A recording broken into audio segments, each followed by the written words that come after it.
Everyone's talking about Victoria at the moment. We know just how tough things are down there, but we just had a pretty fiery interview from the Treasurer, Josh Frydenberg. He wants some answers from Daniel Andrews about what went wrong in that hotel quarantine.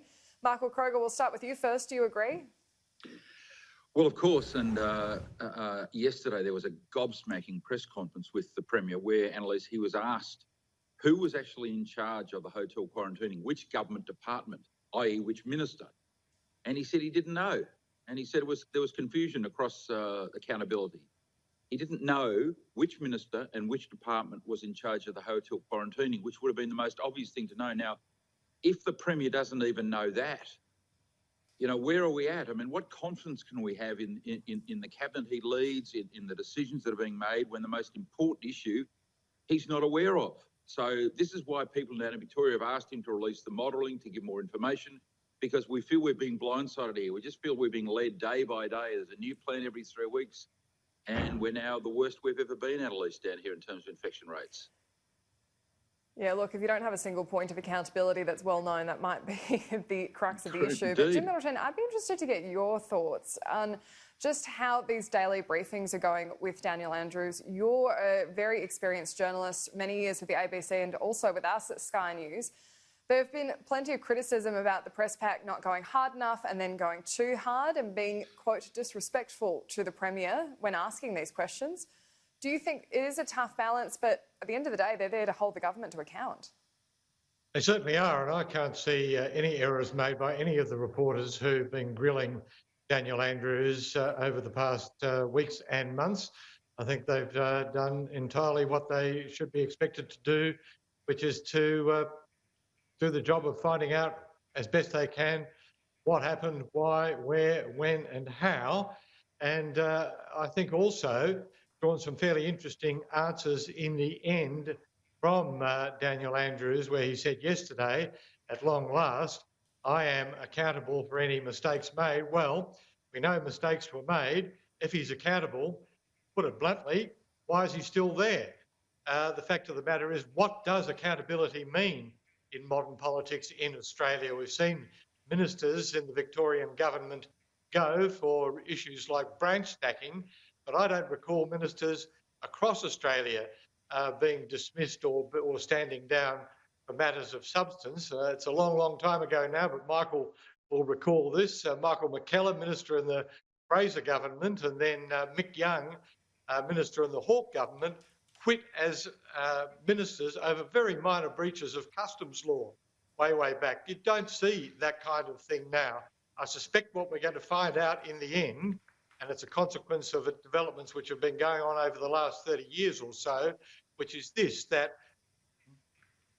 governments, by and large, whether they be state governments or federal governments, are run out of the Prime Minister or Premier's office. The idea of having a standard ministerial structure, as we understood it under the Westminster system, has disappeared. That's, I think, and I suspect we will find out why we had this absurd situation where there were 5 ministers responsible or not responsible for the hotel quarantine system in Victoria, but in fact all the real decisions were being made or should have been being made out of the Premier's office.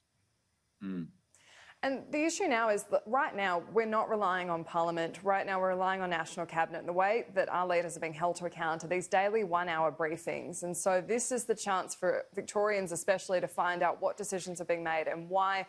Michael Kroger, right now we have This Is Not Journalism and I Stand With Dan trending on the cesspit that is Twitter. But do you think that it is incumbent on the journalists there to be helping to get the message out or putting that pressure onto Daniel Andrews?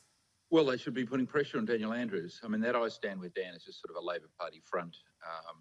And there was another one, Give Dan a Hug. Well, I don't know, a hug is the kind of thing you'd want to give him. But, of course, the journalists have got to ask questions. I mean, you know, Jim's absolutely right because he's a bit of an old codger like me, Annalise. He remembers ministers. I remember a very good friend of mine, a very distinguished Liberal senator in the Howard government who had to resign over the most minor technical breach of something to do with some shares he held in a bank when he gave out a bank sub-licence. I mean, the most honest minister you've ever come across. He resigned over that. The Premier has presided over death after death after death and is still there. So as Jim says, what does it mean to say I accept responsibility or I'm accountable? I'll move on. Time to go to lunch. No, if you accept the issue is, though, we are in the middle of a crisis. We wouldn't expect the same level of accountability necessarily when you're in the middle of a war, when you're in the middle of... This is something that's a serious health risk. This is a state of disaster moment. And so isn't there a risk if you have him stand down now, there's going to be a lot of knowledge that's not passed on, there's going to have to be a complete reset and a lot could get lost in the meantime? Well, you say a lot of knowledge. He doesn't even know who's in charge of the hotel quarantine, doesn't even know which minister's in charge. I mean, a minister should be sacked because of the hotel quarantine scandal. He can't even tell you which minister's in charge, Annalise. I mean, this is incredible that he doesn't even know that. I mean, it's the question on everyone's been asking around in Melbourne in the last umpteen weeks, which is, well, who was responsible for this? He's the Premier, he doesn't even know. So, of course, journalists have got a right to ask these questions. I mean, my criticism of the press pack has been they've been too soft over recent months. Now they're getting tougher, which is great. But you see the footage there of the police stopping people in the streets, asking questions, as they rightly should.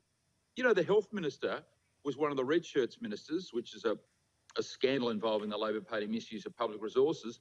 She wouldn't even be interviewed by the police before the election. The police wanted to interview this minister, Jenny Mikakos. She refused to be interviewed by the police, yet there we are all day, every day, being stopped by police in the streets, which is quite appropriate.